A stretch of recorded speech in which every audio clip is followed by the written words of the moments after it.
Buenos días. Eh, ya me conocen, ya hicimos una pequeña presentación inicial que habrán visto y vamos a comenzar con el curso, con los temas del curso que he titulado El documento científico y las estrategias de su escritura. ¿Por qué lo titulamos así? Vamos a ver basalmente los criterios para escribir adecuadamente un artículo científico. Y sobre esa base luego también extrapolar a la tesis los elementos que son comunes, con pequeñas adecuaciones en la tesis. Yo sé que algunos alumnos van a decidirse para titularse por la escritura de un artículo científico, aprobado y todo ya, y otros por tesis. Por tanto, estos elementos que vamos a ver son útiles para ambos documentos. Yo les decía en mi presentación que fui director de 2 revistas científicas durante 14 años. He sido árbitro y soy de revistas internacionales y he publicado un buen número de artículos científicos. Todo esto me ha servido para resumir en este curso aquellos elementos que son adecuados, correctos, para que ustedes ya vayan a un trabajo correctamente escrito y no cometa los errores que se cometen siempre al inicio, que se adentra uno en este campo de la escritura científica. Sobre esta base vamos a trabajar. El objetivo de la investigación científica, además de aportar elementos al estado del arte, nos obliga a publicar esos resultados. No hacemos nada con pasar mucho trabajo y esfuerzo por hacer una investigación buena y que luego la metamos en un cajón. Es obligación de todo profesionista que investiga dar a conocer sus resultados, pero dar a conocerlos correctamente, bien, que sean comprendidos por los que lean el trabajo, que sean otras personas capaces de repetir lo que nosotros hicimos para que ya no pasen ese trabajo. O sea, nosotros un poco vamos a trillar el camino a otras personas. Ese es el deber, el objetivo de un investigador. Utilizar lo que ya está hecho y a partir de ahí seguir adelante en las condiciones que decidan ustedes trabajar y también un poco aportar criterios nuevos del tema a otros profesionistas que vienen detrás. No se nos va a juzgar como profesionista por si una muchacha es muy guapa, un joven es muy atractivo, se vista muy bien, sino por lo que seamos capaces de transmitir en nuestros artículos científicos al mundo de la ciencia en el cual se desarrolla cada uno. Vamos a ver que nuestros conocimientos, si lo hacemos correctamente, los canalizamos correctamente, van a ser útiles para otros investigadores porque van a circular en bases de datos internacionales que van a indizar las revistas, vamos a decir, serias donde vamos a publicar. Es la piedra angular de la ciencia. Se basa en la premisa fundamental de que las investigaciones científicas originales, luego vamos a hacer una explicación sobre originales, deben publicarse. El único profesionista que tiene esa obligación es el científico, el que investiga. Otros pueden hacer un tipo de trabajo y no tienen necesidad de publicarlo. Nosotros sí. Es nuestro deber. Es lo que singulariza a la ciencia y a la redacción científica. Por tanto, llegamos a un momento en que decimos, el científico no solo hace ciencia, sino también publica correctamente sus resultados. Muchos científicos eminentes, conozco algunos, son pésimos redactores. Mi objetivo es que con este curso ustedes, además de buenos científicos que ya evidentemente van a ser, puedan ser buenos comunicadores y buenos redactores. Charles Darwin, que fue un eminente personaje de ciencia, dijo en una ocasión que la vida del naturalista sería dichosa si solo tuviera que observar sin escribir nada. Es una situación un poco muy cómoda, hay que publicar, es nuestro deber, hay que publicarlo y hacerlo bien. Ahora bien, el origen de esta comunicación científica, o comunicación en general, data de la prehistoria. Ustedes saben, en las cavernas, en las excavaciones que se han hecho, toda una serie de dibujos que aparecen de escenas de guerra, escenas de caza, escenas de fenómenos naturales, porque hubo necesidad desde el inicio en publicar, en darse a conocer, ¿no? O dar a conocer eventos científicos. El primer libro que se conoce es un relato caldeo sobre el diluvio, aquel fenómeno tremendo, aquel tsunami, vamos a decir, enorme que ocurrió. Y esta historia fue escrito en una tablilla de arcilla. Era el soporte con el que se contaba en aquel momento. Esto data de alrededor de 4000 años antes de Jesucristo. Y el primer medio, soporte de escritura que ya tuvo éxito fue el papiro. Han visto en las películas sobre Egipto, el papiro es un pergamino que se abría, ¿no? Es hecho, confeccionado con hojas de la planta papiro. Se encolada un poco endurecida, y sobre esa base, sobre ese soporte, se escribía y se transmitía mensajes, eventos naturales, en fin, comunicación científica y de otro tipo. Esto ya fue 2000 años antes de Jesucristo. Ya en el año 190 antes de Cristo empieza a usarse el pergamino. Es un material confeccionado sobre pieles de animales. Se trabajaba, se procesaba la piel de animal y brindaba un soporte un poco más duradero, más perenne. Y se sabe que en Efeso y Pérgamo, hoy Turquía, y también en Alejandría, hay bibliotecas de pergaminos que tienen una información, se podrán imaginar, valiosísima de aquella época. Pero en el año 105 de nuestra era se revoluciona esta actividad de escritura con el papel. Los chinos inventan el papel, que es un medio de comunicación mucho más duradero y mucho más perfecto, ¿no? Casi que perfecto para este tipo de comunicación. Y ya luego surge la imprenta, y con la imprenta pues se logran ya editar libros y toda la información ya se acumula de forma más correcta, más permanente, más duradera. Y ya en el año 1500 se imprimían miles de ejemplares de centenares de libros.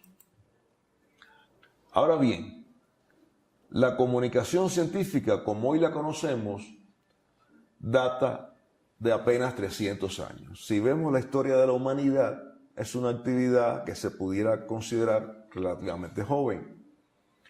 Las dos primeras revistas internacionales que se conocen es el Journal des Savants en Francia y el Philosophical Translation of the Royal Society of London de Inglaterra. Desde entonces, el estilo de escritura en revistas científicas se ha hecho popular y se ha hecho común, ¿no?, para el ámbito científico. Actualmente se publican más de 70.000 revistas científicas y técnicas en todo el mundo. Sobre esto tenemos que trabajar también, porque hay algunas que no tienen una visibilidad grande, son muy locales, y otras que sí tienen una visibilidad y nos permite, por tanto, ser conocidos y que nuestro trabajo, que tanto esfuerzo nos ha costado realizar, sea conocido por otros investigadores en todo el mundo. Entonces, los primeros trabajos científicos fueron descriptivos. La ciencia todavía en cuna describía fenómenos científicos. Los científicos describían fenómenos que veían, pero siempre con un orden lógico de secuencia. Eso no puede faltar. Vamos a ver luego en el artículo y en la tesis. Ellos describían esto ocurrió primero, vi esto primero, luego vi esto, luego observé tal cosa. Y sobre esa base se comunicaban, ¿no?, los resultados científicos de entonces, de los primeros investigadores. Ahora bien, ustedes conocen por la historia que la etapa medieval y la etapa feudal fueron etapas de serios problemas de salud, por el hacinamiento, por las guerras, y ocurrían muchas plagas que azotaban a la humanidad. En el siglo XIX surge Pasteur, Louis Pasteur, ustedes lo conocerán, es famoso, que confirmó la teoría microbiana de las enfermedades y elaboró métodos de cultivos puros para estudiar microorganismos. Y esto dio una luz al mundo de que lo que se consideraban fenómenos hasta de castigo de Dios y de cambios ambientales eran fenómenos infecciosos. Pasteur dio ese aporte a la humanidad. Y su tipo de escritura era, por supuesto, la descriptiva. Primero observé esto, luego observé lo otro, luego observé lo otro. Pero como todo en el mundo, también Pasteur tuvo sus, vamos a decir, enemigos técnicos, o sea, personas que dudaban que aquel resultado fuera válido, porque ¿cómo lo hizo? Esto impuso la necesidad de establecer un esquema en los artículos científicos y en las tesis, un esquema que se le denominó IMRID,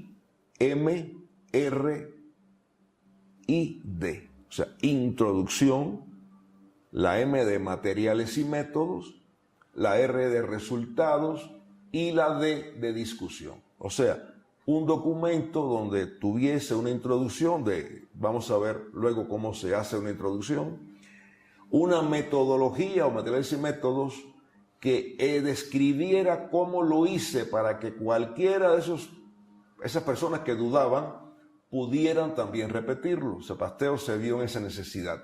Y en lo adelante se impuso como una norma para todo artículo científico, todo documento científico, sea artículo o tesis. Luego, por supuesto, los resultados bien confeccionados de forma que puedan ser bien comprendidos, y la discusión científica, que la vamos también a estudiar a profundidad, donde yo entonces analizo sobre mis conocimientos y sobre el conocimiento en la especialidad de la importancia y el porqué de ese resultado que ya describí.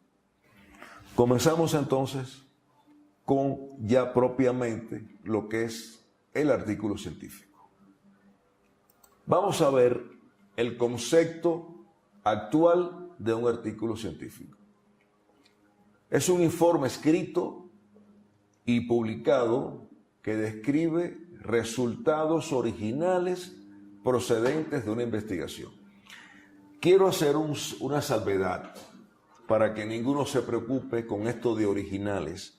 Un resultado original es un resultado de un experimento que yo hago bajo un diseño previamente analizado y discutido, que sigo con seriedad y que lo hago bajo determinadas condiciones. Les digo por esto que nunca menosprecien sus resultados porque en otros lugares se haya hecho algo similar. El de ustedes es único. Lo están haciendo ustedes bajo estas condiciones, en este país, con las adecuaciones que pueden haberle hecho al diseño, y cualquier resultado que ustedes obtengan puede ser útil para otra persona. Siempre piensen eso y traten entonces de escribirlo adecuadamente para que pueda ser publicado y pueda ser conocido y utilizado. Por tanto, la publicación científica primaria aceptable debe ser la primera divulgación que ustedes hacen, que yo hago, del tema que trabajo. Esta primera revelación de nuevos datos de investigación se realiza a través de una presentación verbal, puede ser en alguna reunión científica. O sea, se estila mucho de que primero se presente un resultado en un evento científico y ya luego se publique.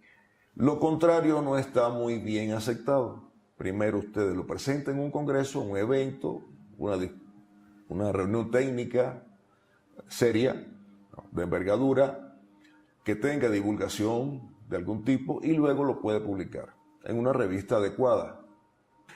Hay un elemento importante que debemos subrayar siempre a través de toda nuestra escritura, que lo que escribamos debe ser susceptible de percepción sensorial. Esto es un término muy amplio. Quiere decir que mi metodología tiene que ser clara y mis resultados lo más didáctico posible. Eso se puede lograr si seguimos criterios que vamos a analizar después. El Council of Biology Editors es una estructura inglesa que tiene que ver con esta temática. Establece, y todos los científicos serios lo siguen, que la publicación científica primaria aceptable, luego veremos por qué aceptable, debe ser la primera divulgación y debe contener información suficiente para que los colegas del autor puedan observar las observaciones, evaluar las observaciones, repetir los experimentos, evaluar los procesos intelectuales. Por tanto, en la discusión tenemos que dar elementos importantes para analizar el resultado y que sea susceptible de percepción sensorial. Lo que les decía, ¿no? Tiene que ser didáctico lo que expongamos. Igual en un congreso, igual en una tesis, igual en un artículo. Y poner entonces ya esta información a disposición de servicios informativos que nos van a indizar nuestros resultados, como los INDEX, como el CAP-AFTRA, el Medline, otras bases de datos internacionales y revistas internacionales que vamos a analizar después. Entonces, sobre esta base del concepto que les doy de lo que es un artículo científico, hay 3 tipos de artículos científicos reconocidos.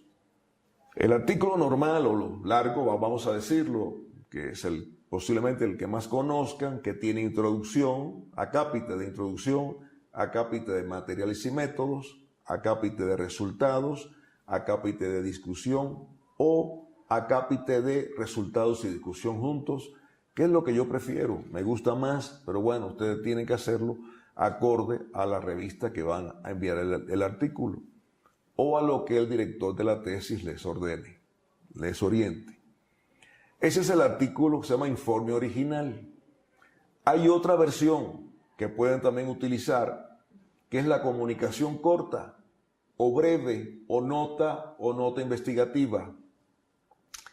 Esto lo usamos o acudimos a ella, a esta versión, cuando el resultado está verificado, tenemos un resultado que ya tenemos certeza de que esto es así o que hemos encontrado tal cosa, que no hemos terminado el trabajo completo, pero ya tenemos una certeza de eso. Y queremos ganar la paternidad de ese resultado. Este es un elemento importante que tenemos que tener en cuenta.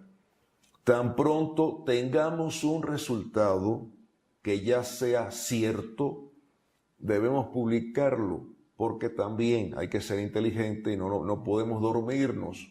a escribir el artículo luego y que alguien se nos adelante y publique ese resultado si ya nosotros lo hemos obtenido primero. Entonces acudimos a esta versión, a la comunicación corta o como se le llame en muchas revistas. Este es un esquema simplificado de artículos científicos. No lleva cápites, pero lleva una pequeña introducción, la metodología clara, los resultados y un cuadro o dos cuadros o una microfotografía que sea evidente, necesaria de lo que queramos y una discusión pequeña. O sea, es un documento más corto. Por tanto, la lista de referencias que vamos a reflejar en este artículo, tipo de artículo, es más corta que la del artículo original. Y también existe una carta al editor, vamos más adelante a ver cómo se escribe, que es una comunicación muy rápida al editor de la revista de que hemos obtenido tal resultado y seguimos investigando en él. Son los tres reconocidos tipos de artículos científicos. Yo les decía y les mencioné la palabra aceptable. ¿Por qué razón? Porque el artículo científico, para que ya sea publicado, tiene que pasar lo que se llama prueba de validación, de publicación válida, perdón. ¿Qué significa esto? Que lo enviamos a una revista, el director de la revista lo pasa a un proceso de arbitraje. El arbitraje actualmente se hace a doble ciega. Ustedes no saben qué dos árbitros les están revisando el trabajo, ni los árbitros saben a quién le están, quién es el autor o los autores del trabajo que están revisando, porque se elimina el nombre y la afiliación de los autores. Por tanto, si los árbitros son amigos suyos, no van a poder ser más suaves con usted, porque no saben que es usted. Y si no son tan amigos, pues no pueden llevarlo tampoco tan criminalmente, vamos a expresar de alguna forma, porque no saben de quién están revisando. O sea, es lo más justo posible. El autor no sabe quién está revisando, ni puede predisponerse, ni los árbitros saben a quién le están revisando. Podrán tener una idea, pero no tienen certeza. Por tanto, se hace de lo más el mayor tipo de justicia y de equidad en todo esto. Luego de este proceso de arbitraje viene la aceptación y la publicación en revistas científicas. Y su artículo científico pasa a formar parte de lo que se llama documento primario de la ciencia. ¿Por qué primario? Porque es la base de lo que usted se va a utilizar en tesis, en libros, en otros documentos. Son artículos científicos, son documentos primarios.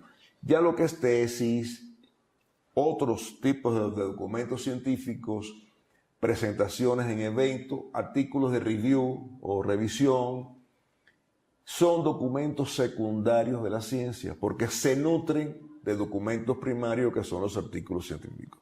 Espero que esto haya quedado claro, solo para conocimiento general, ¿no?, de ustedes. Luego vamos a hacer una explicación de la importancia de los artículos review o de revisión para ustedes y que ustedes pueden hacer para luego el estado del arte de su especialidad. Ahora bien, gran parte de lo que se escribe, de lo que escribimos, si no lo canalizamos adecuadamente, queda sepultado.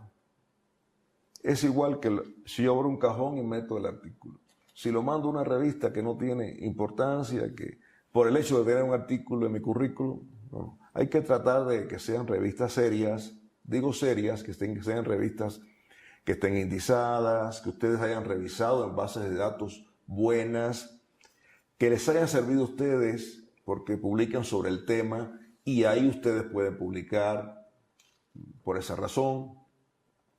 Sobre esto vamos a hacer un ejercicio que creo que es importante, que ustedes detecten, si ya no la tienen, qué revistas son diana para ustedes, qué revistas son importantes y son aquellas de la que ustedes han obtenido los trabajos más importantes, o sea, se corresponden mucho con lo que están haciendo. Por supuesto, cuando vayan a enviarlo, tienen que seguir exactamente las normas al editor, al usuario, que les dicta esa revista. Aquí estamos viendo los elementos que no pueden faltar, y eso van a ser los que va a establecer la revista, cualquiera, con las adecuaciones que la revista les va a imponer a ustedes. Hay un elemento importante, y les aconsejo para que desde ahorita lo vayan teniendo en cuenta. Se da mucho, por desgracia, que algunos profesionistas publican el mismo trabajo varias veces. El ámbito científico no es tonto. Yo si sigo a un tema, me doy cuenta cuando el trabajo es casi el mismo que el anterior y solo cambió unos cuadros y le cambió el título. Eso a veces se hace, por suerte cada día menos, pero es una vergüenza. No caigan en eso por tener 2 artículos. Tengan uno decente, en una revista buena, que pueden utilizar luego para un review, que pueden utilizar para una tesis, pero no repliquen el mismo artículo. Tuve la amarga experiencia de un profesor que envió un artículo científico, pero además a una revista que yo dirigía, pero además no tuvo la ética de seguir las normas al editor, ni siquiera, o sea, lo envió como él pensaba, por supuesto mal. Con mucha diplomacia se le dijo que por favor se le daba 3 meses para que lo rectificara porque el resultado parecía ser interesante, pero que no se podía evaluar por la forma en que estaba escrito. Pasó el tiempo, no recibimos respuesta y buscando en una publicación online que abundan mucho y que no tienen un arbitraje bueno, pues se la aceptaron así de mala como estaba. Yo dije, bueno, ok, pero a los 4 o 5 meses lo vuelve a enviar a la revista nuestra con algunas modificaciones, pero ya lo había publicado en otra revista, entonces eso no se hace. No se hace, no se puede tener dualidad. Inclusive vamos a ver cuando lleguemos a la parte que corresponde, cuando se envíe la carta a la revista, se envía con una carta de presentación donde se asegura que este trabajo es original o que ya una primera parte fue publicada en tal revista y esto es una continuación. Hay que ser honesto con las revistas para que luego nos sigan publicando, ya nos conocen y ya es más fácil luego seguir publicando en ese tipo de revista que nos interesa.